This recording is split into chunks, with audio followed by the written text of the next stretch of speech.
I'm confident after having a blue marlin that we an encounter that we ended up catching, that they do come to the propeller, like they come to the propellers. They look at the propellers.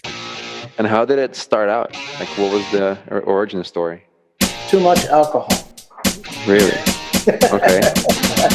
Says if God wanted us to have fiberglass boats, he would have given us fiberglass trees. It's for fishermen. It's not for taking the wife and the wife's friends. I think that it's a really, really pretty bit. And then there was a blur that went by and ended up in the cockpit, as far as if I can remember correctly. Welcome back, State of Sport Fishing Podcast. I'm Nick Carullo. I'm joined with me, my co-host Anthony Pino with Hooked Optics and Captain of the Blood Money. No guests today. We're just gonna catch up, talk about Anthony's recent fishing, and go over a few topics. Anthony, why don't you start us out?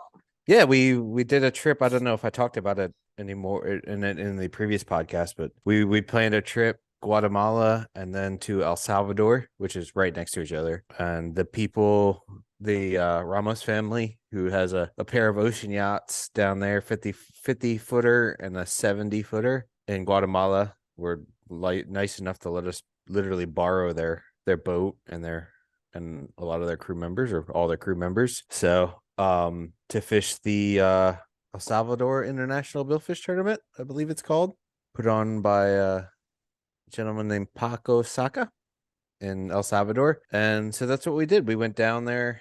Me and my mate Ayrton flew down there a couple days before, kind of got everything situated. Then the boat was chartered for a day. So we well, they had it chartered for 2 days leading up to our trip. So they cleaned it up. We fished with a guy named Kennedy Hernandez, and from Guatemala, and I believe the boat was called, can't remember it. Let me look it up real quick. Have you been down there before? I've been to Guatemala once, and I fished the El Salvador tournament once with the King and I group, was the people that we own the boat, or we borrowed the boat from. And I actually fished this 50 Viking, and I think we were second or third that trip that year. And they had just started, since for a long time they didn't allow people to use dredges, and he's the captain of the Typhoon at 31 Bertram, Kennedy Hernandez. So yeah, I'd fished there once in El Salvador. I met these guys in El Salvador. They asked me to come down there and kind of show them the ropes how to dredge fish, because they were looking to start to compete outside of Guatemala, in El Salvador and Costa Rica, and up towards Cabo as well. And they had never fished with dredges because you're not allowed to use dredges, or you weren't allowed to use dredges in Guatemala prior to, I don't know when. I don't even think they're allowed to use them still. But so yeah, I'd fish with the King and I guys, super nice crew, owners and crews. Adan Ramos and Juan Pablo Ramos are the owners, and then they have an incredible crew. Victor Ceballos, Ronald, I can't remember Ronald's last name, and Zuli Hernandez were the crew members. They were different back then, but incredible guys, super nice to just be able to have me on the boat and be like, oh yeah, they're like, just show us what you do. And I'm like, I mean, I don't know about you, buddy, but unless like I'm in somewhere completely new to me, somebody gets on my boat, I'm like, just relax, we got this, you know what I mean? Yeah. But they were so welcoming and humble and really nice guys, and we fish really well together. It's kind of nice. My Spanish is okay. It's not great. You know, when you get on a boat with people that know how to fish, it doesn't take very long to get in a groove, especially when fishing's good. You don't really have to say very much. So that was super cool. That experience back in I think that was 2018 is when I went. So I've known the guy, known the Ramoses and the captain Victor, who's just, you ever get on a boat? I don't know if you, when you were younger, maybe not know much about the crew or or know nothing about them, but just like meet the captain, and like the first 5 minutes, you just know you're just gonna do. Yep. You're gonna be fine, you know. And he's just puts off a guy that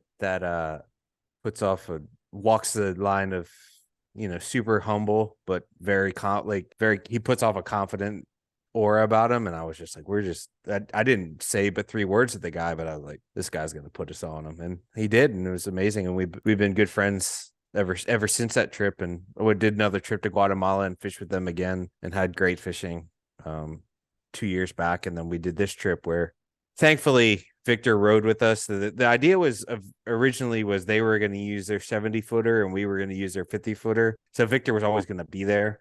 Something ended up happening with the 70-footer and they weren't able to fish the boat. So Victor just rode with us, which thankfully, having somebody who knew the boat and had fished that area, Intel is such a big deal. And my whole plan originally when we were going to go with the 2 boats with their crew, which is just to pretty much follow him around, and just see and then, let him pick the spot, the general area, and then figure it out from there. You know what I mean? But that didn't work out. So we fished with Kennedy Hernandez, big buoy sport fishing in San Jose, Stapa. The boat was called Typhoon, a 31 Bertram. This thing had to have been 40 years old. And, you learn a lot from those guys. Do a lot with a little down there. I was just, when I got on the boat, the 31 Bertram, the first day with Kennedy, man, I was just super impressed with this boat's old. So, it ain't going to look like something that just came out of Bayless, but it was, it was beat up, but everything was put away nicely. Everything was clean. All the tackle was rigged well, and we just went out and me, my uncle, my mate, Ayrton, from the Blood Money, and one of our anglers, Donnie. We were there before everybody. The rest of our crew came in, so Kennedy was able to take us, and we just went out and just had a great day fishing. The 4 of us in the cockpit. We had a little competition, young versus old, going, and we crushed them. I think it was like 8 to. I think we caught 16. I think it was like 12 to 6 or something like that. 16 or 18. It was kind of embarrassing for them. So, so we had a great time, and the fishing was good. I think we had 25 bites, and I think we were 16 or 18 for 25 that day. And just being able to compete with anglers on those against my guys that are typically anglers was a lot of fun. And me and Ayrton definitely kicked their ass. So how many boats were in that tournament? In the El Salvador tournament, we went 2 days after that, and we pre-fished on the way in. And we had I think we caught like 10 in a half day at a 16 or 18, and not even a half day, like 2 hours, and saw blue, and God, the dolphins, man, the mahis were something else. Then we get into El Salvador. Thankfully, the inlet was tamed compared to what I remembered. Now the inlet there, it's tamed, but it's only tamed on a high slack tide.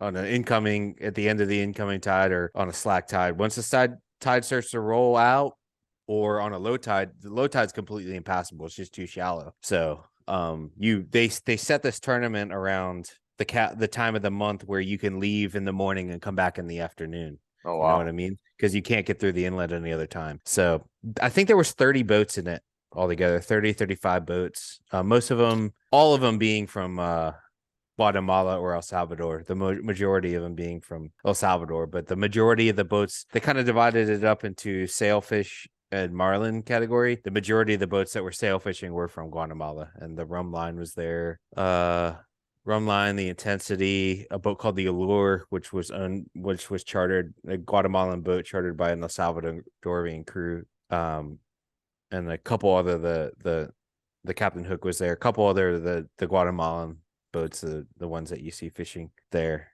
And so we got there, got checked into customs, and then fishing next day. And wait, what happens if you fish out of that marina there, I guess, and you want to charter fish or whatever? You can't, you have to go out on certain times? So fish with the people on the Monique on the last day, and he said there's 2 weekends a month where you can use the inlet to fish, like to go out and offshore fish, because the run's typically like 30 to 40 miles. They don't typically go more than 50, but it is like I would say 25 to 30 mile run at the very least. So you can't, like, they base their fishing every month, the local boats, which are a couple very nice Vikings there, that actually have brand new ones coming. They only can fish basically 10 days a month, from one weekend to the end of the next. Oh, 10 days out of the month in a row. Yeah, you can fish any one of those 10 days typically. Yeah, yeah. You can like leave as the sun comes up and come in. Like if you leave at 5, you're gonna come back at 5, because you can't come in Well, at early. least you know your schedule then. Yeah, I mean it makes it very easy. So I guess it's like fishing around the moon in St. Thomas. Yeah. So so the inlet can be, I mean, generally impassable at certain times, but thankfully there wasn't a huge swell out of the west or the southwest. Is it calm there too, like Guatemala? Yeah. Yep. Guatemala, Costa Rica. I think at this time of year it's all pretty calm. I've heard it's gotten rough there occasionally, but I guess the saying is if you can see the volcano, it's going to be rough. And we never really had been able to see the volcano in El Salvador or Guatemala, so it was beautiful in both places. And so yeah, we went there and did that, and then we got in and got back out the inlet, and we did our first day pre-fishing. And like I said, I leaned on Victor for most of the like picking the general area, and then he would like let me run the boat after that, because that was kind of how it was set up. And honestly, in hindsight, I'll never do that again. If he's there to run the boat, it's his place. I really wanted to run the boat because that was how it was supposed to be. But when you got the guy who's done well in that tournament and knows the area well, then what the fuck am I doing? I'm just messing it up for me and my guys. But I mean, the first day we had 35 bites by noon, and just as many. We went through 120 baits by 11:30 in the morning between dolphins and mahis. So we caught the first day we caught 33, 34 sails, and I don't know how many mahis, man. The mahis were just incredible. I've never seen anything like it. All 15 to 50. I think we caught one that was up to 50 pounds. And I was like, at one point, my guys are so good at, if we catch a fish, whether it be a sail or a mahi, they're very good at setting back out. And there's just so many times where they would be so quick to set back out. They'd be like, I'm bit. And then it'd be a mahi. And I'm like, you guys just literally let me have to move away from wherever we just caught this mahi, because it wasn't like, I've had them be bad up here like that, but they all come up there and show themselves. This, you just be like, oh, let me pull away from this real quick. But they were just around. They weren't. I mean, if there was something floating, they were definitely holding on that. But if there wasn't anything floating, they were just feeding there. Sailfish. You'd see the white birds picking or something like that, and you'd go over to them and you'd raise 2 sails and 6 mahis or something like that. It became a nuisance. You don't want to ever feel so spoiled, to think that 20-pound mahis are becoming a nuisance. But yeah, they were destroying tackle. We were going through hooks. I mean, we went with 350 fluorocarbon leaders tied. We brought everything down with us because we didn't know how much was going to be left over from how much they used on this boat and how much went back and forth. So we brought everything with us, and we were just ripping through leads and leaders and hooks like crazy. It's headers. So we fished the next day, and then we fished another day with the rest of the crew came in. One of the owners of the Blood Money, my friend Zach, and Kim Hermanowski. And I don't know, I think we only caught a dozen that day, a dozen or 15. Kind of moving with the water. And then the first day of the tournament happened. Just the mahis were ridiculous again. And then the first day of the tournament started. We got out there and we started fishing. We kind of sat down, and I was looking over with my good binoculars that we brought down, and I found Victor kind of said this is a good spot. Then I picked up and I saw these birds 3 miles away, so we just picked up and we ran over there and we started picking at them. And this was I had heard this from a lot of the guys that I know that fish Costa Rica, and I've understood this as being a mate fishing in Costa Rica and stuff. We were picking at them pretty good the first thing to start out in this tournament. I think we caught 7 or 8 in the first hour, and this boat called the Allure, which was a 38-foot caps, and they were from Guatemala. They were fucking whacking them. And I couldn't figure out where they were. And me and Victor were up there trying to figure out where they were. So we just kept on picking at this area, and then we kind of kept on picking, and we'd catch 1 and they'd catch 3, and we'd catch 2 and they'd catch a quad. And it was every time we got bit, they got bit, but we weren't getting bit like they were getting bit. And they ended up catching, I think we caught 17 on the first day, and they ended up catching 53. And they were, come to find out, we found out towards the middle of the day around 12:30 that they were about 30 miles to the, I guess it would have been to the east of us, and some newer water that pushed in. They'd taken a big gamble because the water was moving from east to west, and we kind of chased it, or kind of stick with what we knew. And they went off and fished a new batch of water and found some good fishing with less mahis, which was a like an important thing to have, because you hook these mahis and then you couldn't just cut them off because we just didn't have the tackle, like to just be like cut them off. And I didn't want to just like hook 5 mahis and just cut them off at the reel, you know what I mean, or at the rod tip. That just isn't right.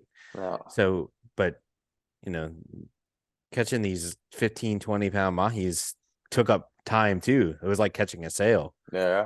So they were whacking them. And then I was with a lot of the boats originally to start off. I'd found my own spot in the morning, and I'd watched the intensity and the rum line. They were fishing around me, and then I guess they had fished towards them. Didn't one of those boats win or do really well? Well, the rum line, they were fishing around me, and a couple of the other what I would call the better boats were fishing around me, and I was watching them, and then we started picking at them again. In the late morning, we had like 7 or 8, 10 bites, and I look up after like kind of getting into my zone and working the spot, and I look up and nobody's there. And like 40 minutes later, the other boats start picking at them, and I'm like, fuck me. I'm like, at that point I was just like, we're fucked, because I don't know where they went. I really was so focused on what I was doing that I didn't even know what direction they went. I knew they went off to the east somewhere, but I didn't know if they went offshore, inshore. There was a lot of good bottom inshore of us, and the water to a point had gotten greener going to the east, and then it blew up again. So those guys found them and they started whacking them. But yeah, I think the rum line had caught 30 some, ended up catching 30 something that day, and then the Allure caught 53. And by the end of the tournament, I think it was like 120 to 119. After 3 days, they'd been separated by one fish. Now the rum line did catch them. I believe the rum line did catch a marlin in there, because I watched them catch it.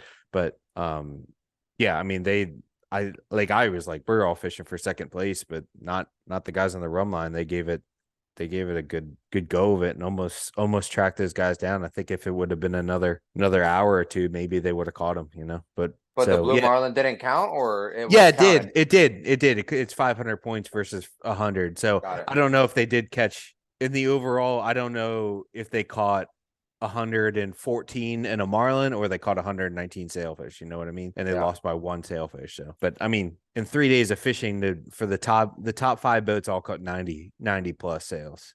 So it's an incredible place to fish.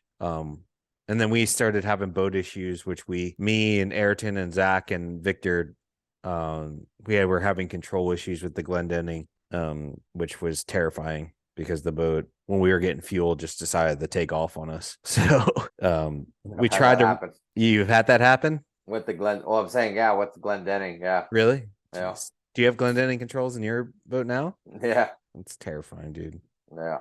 They're very, I don't know. I think that there was something wrong with the voltage, because the C18s were running at like 29 volts, which I think seemed like a lot to me. My boat is a 24 volt system on my engines and everything like that, and they always run at 24.7, and that thing was run at 29. Now I don't know if the C18s are different, but me and my buddy Zach and my mate Ayrton and their crew worked really, really hard for all night that night, after the first day, and into the morning the second day, and then most of the day the second day. We didn't fish the second day.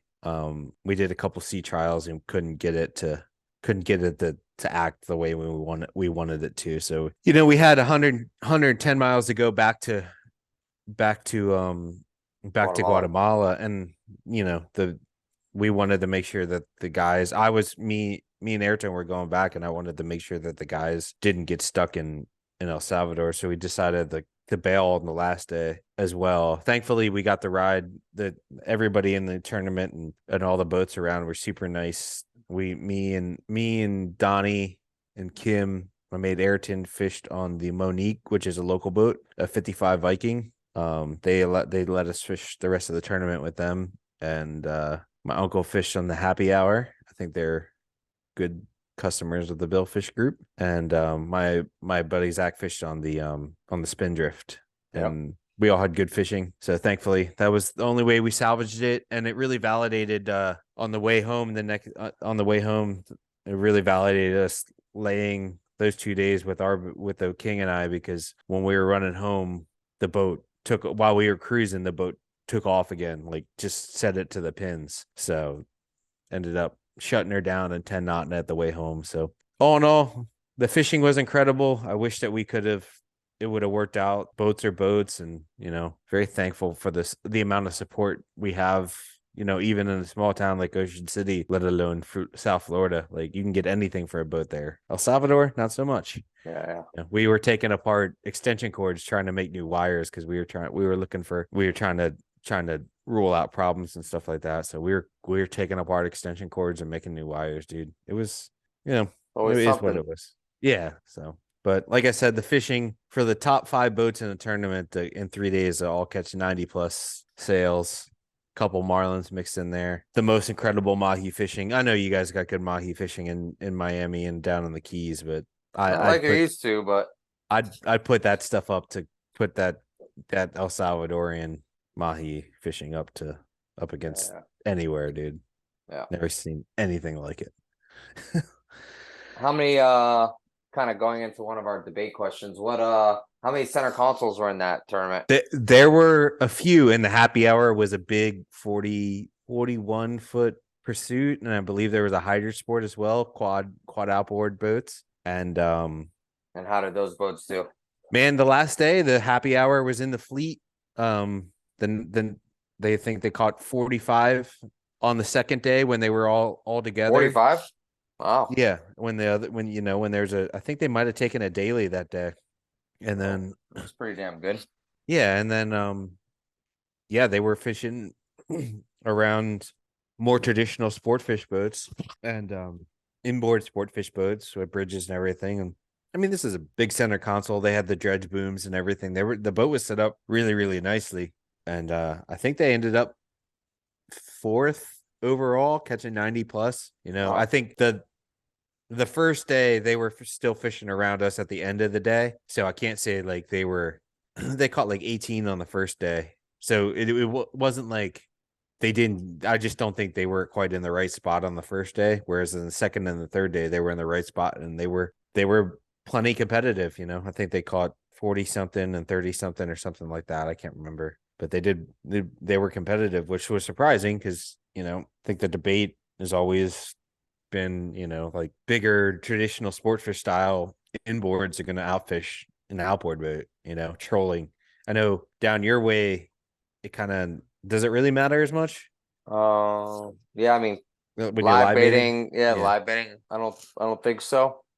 I mean, I'm sure I think there's days when you have your advantages, but I think for the most part, it's pretty even. But I do think the trolling, definitely there's a difference. But yeah, and I don't know. I mean, it's hard to, they had a good crew, a good captain on that boat, and that boat was, I don't know, maybe it's not so much the outboards as the literal footprint of the boat, because this boat was 47 foot long, and all the traditional sport fish boats they weren't much bigger than that. There was 155 Viking fishing, and the rest of the boats were, 38 to 50 foot long regular inboard diesel sport fish boats. So maybe, I don't know, maybe the footprint of the boat matters more than the outboards. I don't know. And they got these giant quad 425s with their V8, right?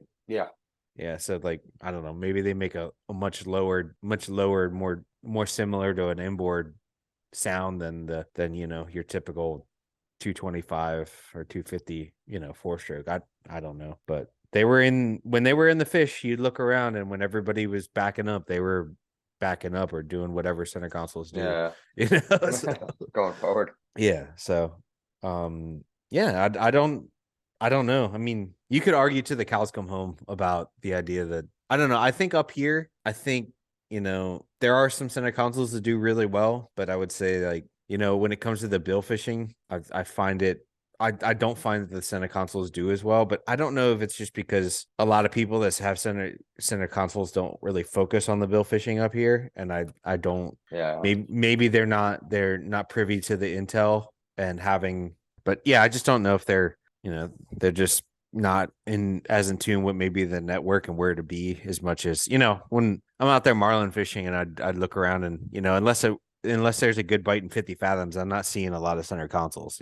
Yeah. So, which is, I mean, we have good bites in 50 fathoms and center consoles do well when they're in there. So I don't know. I think I don't know. I'd prefer to fish on our regular sport fish, Yeah.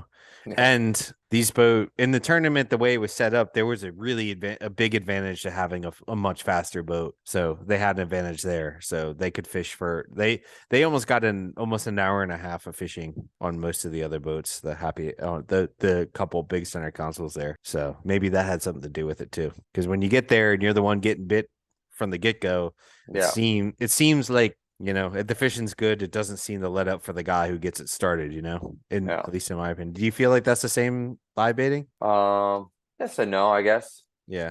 I've pulled in the fleets and like watched the show and just been like, man, Yeah. it ain't gonna be. I mean, that definitely happens, but there are I've been somewhere and some new boat pulls in and then they just literally turn the bite off from everybody else to themselves, I gotcha. So interesting. Well, yeah, it's one of those things, But yeah, sometimes when you're already in them, and even when the other boats show up, yeah, you just continue to keep fishing like those other boats aren't even there. Yeah, that's always a good feeling.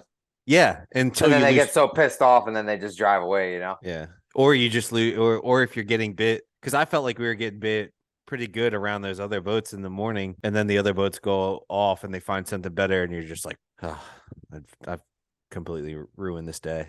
That's how I felt. I was like, I don't know where they went. It's kind of awesome. I love getting into that zone where you're not really worried about whoever's catching. You're just getting bit over and over again. And then you're like, oh, where'd everybody go? And then next thing you know, quad, triple. Yeah.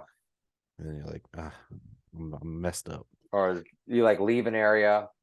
Then you're like, when you leave this boat, you're going to just hear them on the radio. And oh, yeah. Have you ever done the run somewhere just to run back? Oh yeah, of course. I used to do that all the time. Yeah, that's never good when you're like, I'm gonna go over here, and then you leave, and then they just start mowing them where you were. You're like, all right, we're going back, boys. Yeah, that I think then you get the looks, and that just doesn't inspire confidence at that point from down below. When you make that move, when you make the move originally, everybody's like, yeah, we're making a move, and then when you're like, I don't know if this is it. And then you're like, all right, wind them up. We're going back. That second move to go back to where you were, confidence. The way I don't know how your group is, but I get they're always with me. I'll give them that. But man, I just know he fucked up. No, what a good one was I think it was this past year. Fishing was kind of slow in the area. There was a bunch of boats where we were, and I was just like, I don't know, maybe we should just change it up. So I'm like, all right, guys, reel men, we reel men. Everyone obviously sees us leaving, and then my phone rings. I'm talking to a couple of guys that are in the area where I was heading. Yeah. And I was like, well, they're like, I wouldn't come here if I were you. Yeah. I was like, all right. So I just literally did a 300-yard loop and then just went right back in the same spot. Everyone's like, what the fuck was that? I'm like, oh, just let's put some fresh baits out. Yeah. Did you get bit right as you were setting out? I don't think we got bit when we were setting up, but we might have caught one shortly after. I feel like I've done one time. I made a move and I decided not to move. I just literally did a circle almost and I sat back down in the same area and in a similar area. And we got bit as we were setting out. The guys were like, great move, Anthony. I'm like, oh, I'll take it. But if we're in the same spot. Do you think sometimes when the boat's slowing down, the fish come to it and they look around? Because I've had white marlin fishing. I've literally thrown one bait in the water and got bit. You know, it's not like they've come to that bait, Yeah.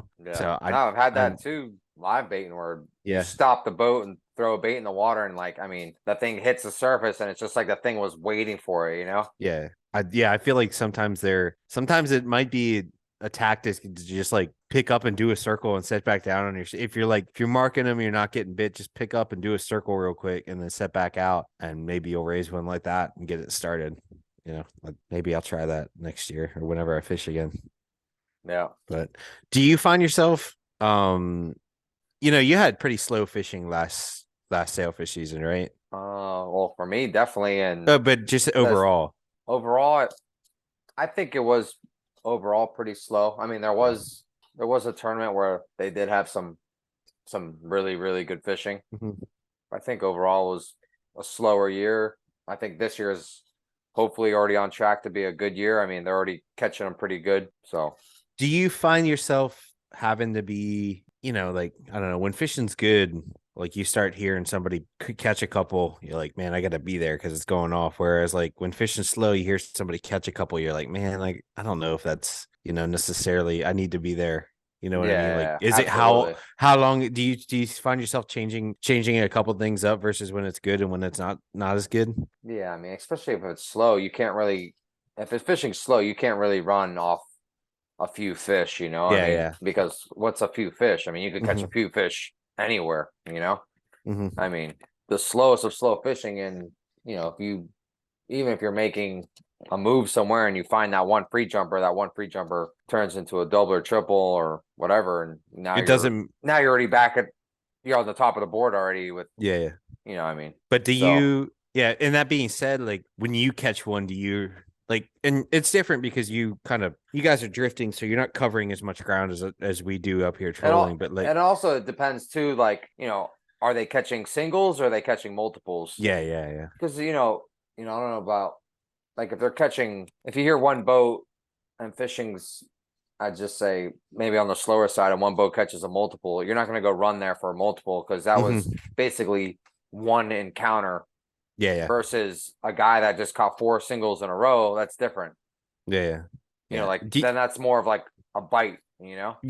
I feel the same way. Like same thing here. Like you hear somebody catch a triple and you're like, all right, I gotta hear him. I'm not gonna run to him for the simple fact that if he catches 2 more, if he sees a couple more multiples or catches like 2 or 3 singles after that, or sees 2 or 3 singles after that, then it gets your wheels turning. But like one single encounter of 3 or 4 fish isn't gonna like get you going when the fishing's slow. Now, like if that happens when the fishing's good and you're like, there's a pack of them roaming around somewhere, you're like, man, that guy just caught a quad. If he caught a quad, maybe he's seen a couple more. It's interesting because you got to be a lot more patient, and you can disregard. Like sometimes I would disregard if we caught 1 or 2 in a certain area. I wouldn't necessarily be like, this is the spot. You know what I mean? Yeah. So I don't know. It fishing, and I think coming from this slow fishing here to go into that just full throttle stuff over in El Salvador, we definitely learned some lessons about an exceptionally slow season here versus regular good fishing there. Yeah. It's like you got to change up your style, and you got to be aware of what kind of area you're in, you know what I mean? And I just, this season I would disregard a lot of things because I was like, it's not necessarily what I needed. I wasn't going to make a huge move because somebody caught 3 or 4. I felt like I could make if I felt good about where I was just going to make it happen there, or try to make it happen there. And if it didn't fall that way, then, I didn't feel so bad. But versus over there, we're like, fuck. Yeah. No, the thing I hate to do too is you just start questioning yourself, and then you start radio fishing. And once you start doing that, typically it always 90% of the time, it's not going to work out in your favor. I mean, maybe that one time you get lucky and you do kind of get into a little groove, but man, I think once you start going against your whole game plan from the beginning, then you're kind of just digging yourself in a hole. And I did that on the first day of the tournament because I was just like, man, I'm losing and we're getting smoked. And I was like, I know they're kind of in this general direction. I was like, do I pick up and run? And we were only on a 20 knot boat. It wasn't like I'm on my 35 knot 30. Shoot, I could run that thing at 37 knots if I want to make a move, and I can't eat up freaking miles like that. If I make a 20-mile move, it ain't going to be 40 minutes. It's going to be an hour and 20 minutes by the time we we pull in and get set back out. And it's like, do I just try to make it here? Like that day, I should have just stayed in my spot and conceded the fact that, not knowing that we were going to break down, conceded the fact that we weren't going to catch the boat that was catching 53.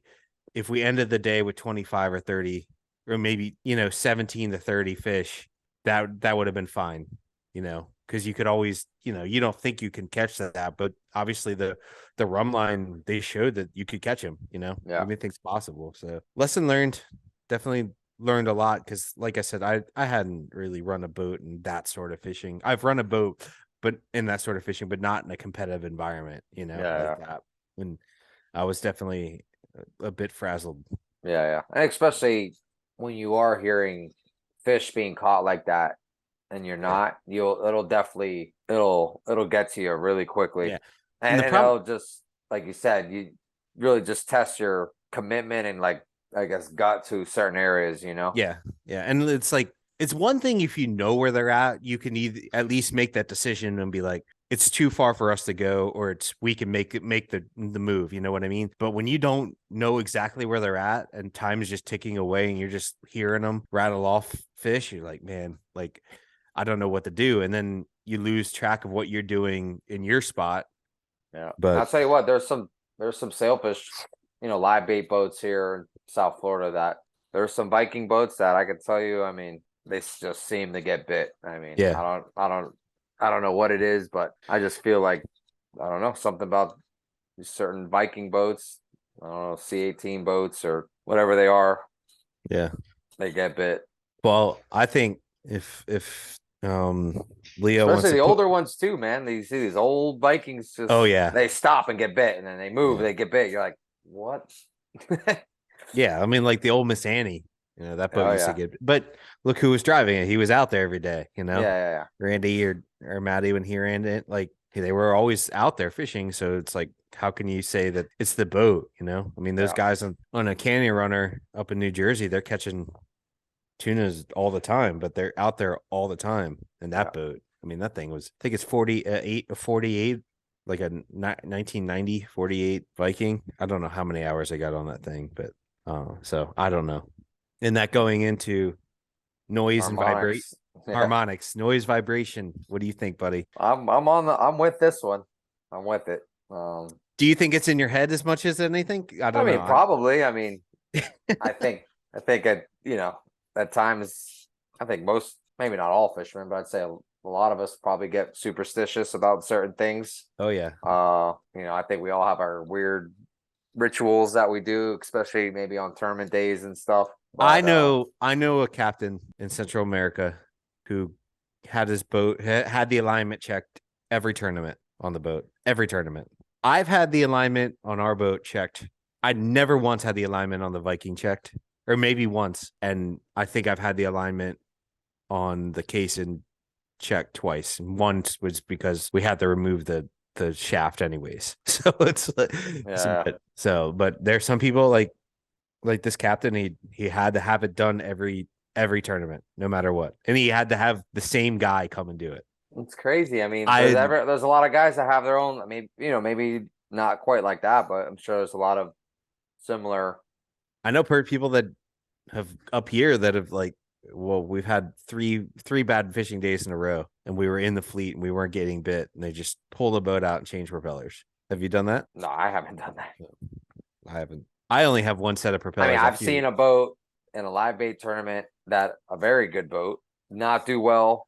We had back-to-back tournaments. They didn't do well the first tournament, and had a tournament the following weekend, same marina, and just dumped like 1,000 live baits, perfect live baits to go catch new ones because of the bait. Yeah, but they were perfectly good, and the new ones were. But they were. But all right, so but getting back to it, like, do you feel like if your boat doesn't? Do you think the fish care as much as we care? In certain, like, I don't know. I can't get with it. My bearings, we just hauled our boat out, the Blood Money out, like a week ago. And I like every boat that like I always check the rudders and everything. So like go over and our rudders are clunky, like the bearings completely worn out. We didn't change them. We went all the way from Ocean City to the DR, came back, fished the whole fished the DR season, came back, fished the whole Ocean City season. Like they were fine to be worn out. That's because we covered a lot of water, but I was like, I shook the rudders, they're like clunk clunk clunk clunk clunk clunk. I'm like, and then the strut bearings as well. I moved the shaft, and you could hear that you can move the shaft and the strut bearing, and I'm like, I don't know. I didn't feel any worse, and I could feel it in the boat, like running. It would get rougher at speed, but I didn't feel like there was any difference while we were fishing. You know what I mean? So I don't know. I mean, I think maybe if it's like an overwhelming noise or vibration, you got to get it fixed because it's detrimental to the boat. Like if you waffle a turtle or something like that and bend a propeller, you just can't go on for the rest of the season on that propeller. People have. But even if you sense something's wrong, you still got to figure it out and fix it, because if not, you're just going to be living with that in your mind. If you and then you're just going to be your own worst enemy. Yeah. Well, we're not going to catch anything because fucking, this is doing this or something, I mean, all right. So have you had an issue on the Temptress or on this boat yet where you're like, man, I don't know. Yeah. In the Temptress, after we did the rebuild on the engines, we were playing with the props a lot, and it took us a little while to get it right. And as far as the fishing or the performance, but I think just trickled down to the fishing too of it, Yeah.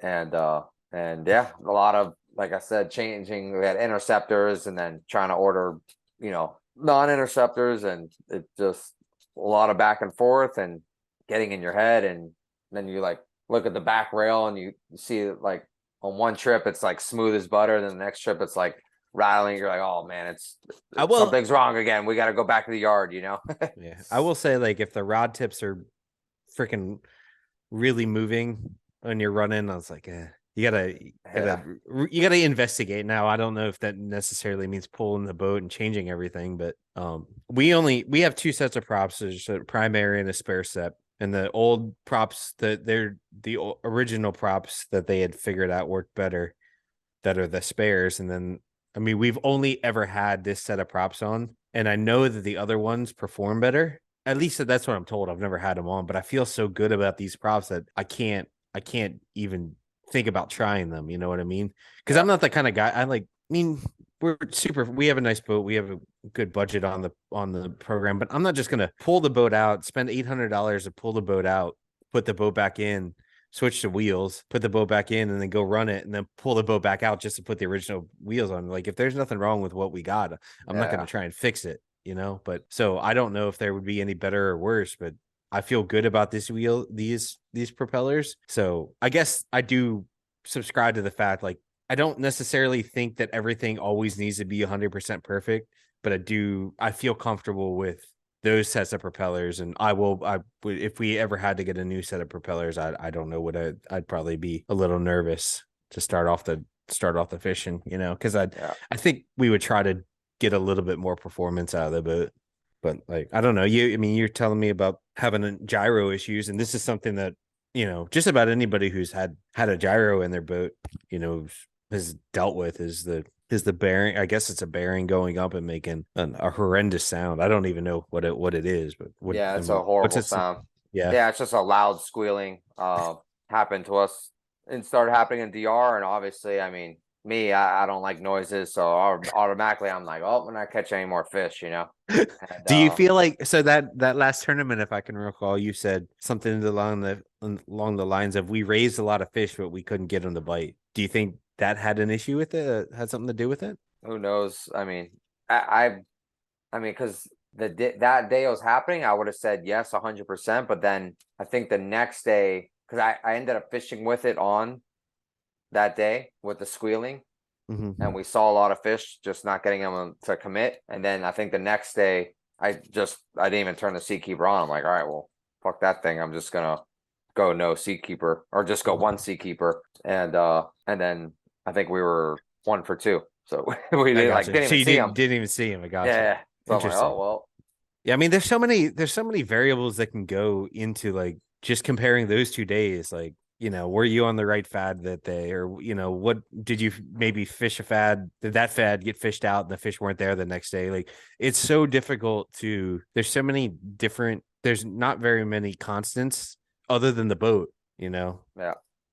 It's hard to be like, oh yeah, I had these wheels today and these wheels yesterday, or you know, I fished with the squealing seakeeper. It's like there's too much going on to really have like a scientific fact. Like that's why people it kind of blows my mind when people are like, man, custom boats fish way better than production boats. It's just like, is there that much of a sample size, you know, to really figure that out? So Well, and then there's like old boats that guys don't do a damn thing to them for forever, and they just mow them, you know? Yeah. And that you could tell that thing's probably making all sorts of noises. Yeah, I've been on boats that are like that. Like they're just shaking, like Kennedy's 28 Bertram. It was in great shape, but it like at a certain RPM it had a shake, you know, and it didn't really matter. We still were getting bit, and there were other boats around us that were getting bit. So I was just like, you know, and I've been on other boats, you know, when I was younger, I used to bounce around on a lot of boats and be like, all right, what are these guys doing? Or what's this boat like that makes them so good?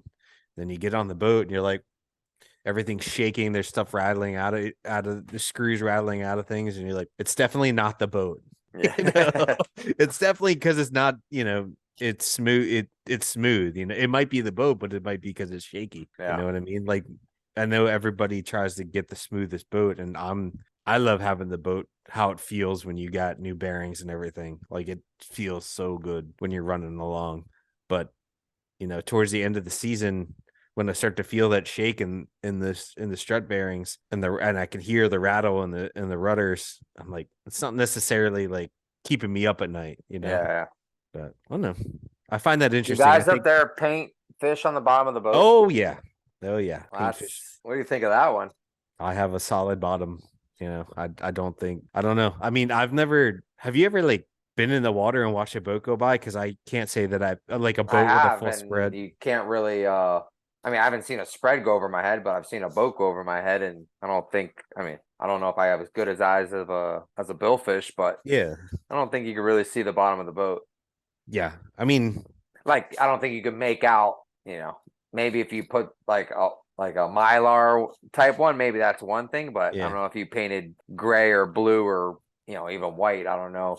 I mean, now, do you think now, like we're both in agreement that bottom painting fish or squids or whatever might have you, people get very creative up here, buddy. They got a lot of time to think of things in the winter, and they really they really get creative. Do you think the color of the bottom matters? I mean, I don't think so. I mean my bottom's two different colors. Like I got the high speed VC offshore, which is like a light blue, and then we use the dark blue for everywhere else that isn't the high speed stuff or the polished stuff. And like, I don't know. I mean, our Viking had a black bottom, and you know, we didn't do as well on that boat, but I can't blame that on the Viking or the boat or the bottom paint. It's just, I think I just was new at running a boat for the first 5 years, and I had no fucking clue what was going on. And I could blame it on the boat all I want, but that wasn't the case. Yeah. So I don't know. That's an interesting one. Squids, no squids. What color bottom paint? Yeah, what helps? I don't know. I mean, really not too, but you can't get too crazy with the color of the bottom paint anyway. I don't think. I mean, you can manipulate the color a little bit, but yeah, I mean, there's like what's that? 4 different colors. Yeah, I mean, just mixing shades at that point. Yeah, I don't know. I mean, the water was so green this summer up here. Like, I don't know what they can see, what they can't see. Like, some days I felt like I had to be right on top of them to just even know that we were there. Yeah. You know, so I don't know. Do you ever? I don't think they're staring at the bottom of the boat versus looking at what's behind the back of the boat. You know, like, oh, look at this. I'm confident. Beautiful blue bottom. Yeah, I'm confident after having a blue marlin that we had an encounter that we ended up catching, that they do come to the propeller, like they come to the propellers. They look at the propellers, because we had a blue marlin eat both teasers. I think I've talked about this before. Eat both teasers 3 times each, and then we finally hook it, or we finally get a bite out of it, and it literally swam right back to the boat. And it was on a charter, so one of the mates, Marshall, fed it and, you know, slid the drag up. There was like nothing there, but there was something there. So he starts pumping and whining. Like, I was like, do you have him? I was like, yeah, I can't believe you missed that fish. And he's like, I don't know. And he's whining, pumping and whining. And literally the line goes right down, and he winds the leader on the rod, and things right down there. And I was like, did I run him over? And eventually, like, he eventually came tight, and the fish went the other way. But like I think we had lassoed his bill or something like that. So he wasn't hooked. So he just swam back to whatever got him there in the first place. And we did hook this fish out of with school porpoises, which I had never done. Like at Acre Porpoises, we hooked a blue marlin. I couldn't believe the whole series of events. I couldn't believe happened. Yeah. But like for him to swim back to the thing, and I've seen him. I've been like, we've raised blue, especially with blues. I feel like I've been like, you raise him, eats the teaser, and I'm like, where is he? Where is he? And then I look back in the wash, and he's like right there in the propeller wash, and I'm like, what the fuck? So I don't know. Maybe all that stuff does matter, or maybe I don't know. Yeah. No, I've definitely seen them this past year. I seen one. I mean, we pulled everything in the boat, and this thing was like 4 feet behind the transom. And it looked like he was just staring at the wheel, and like there's nothing in the water, and the bait is just like back behind him, and I'm like, I'm not sure what to do, guys. Like, just sitting there for a good amount of time. Finally, the fish turned around, but it was pretty interesting.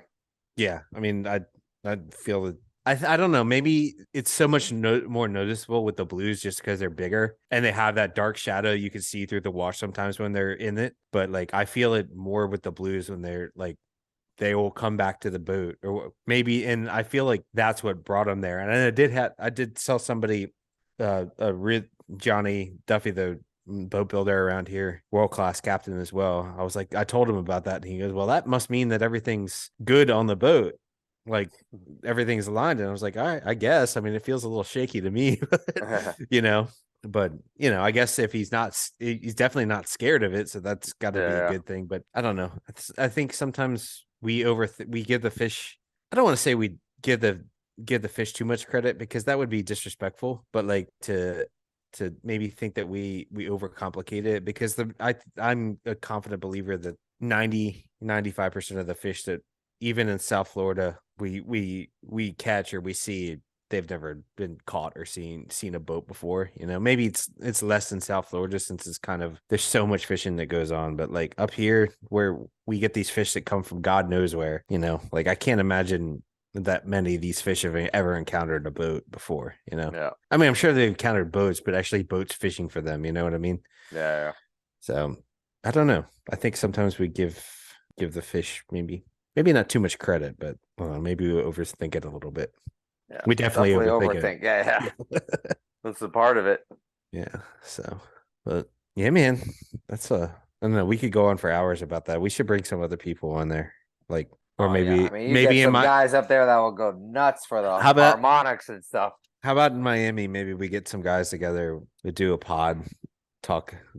I know my friend. Don't get Chip going on. I'd love to get Chip.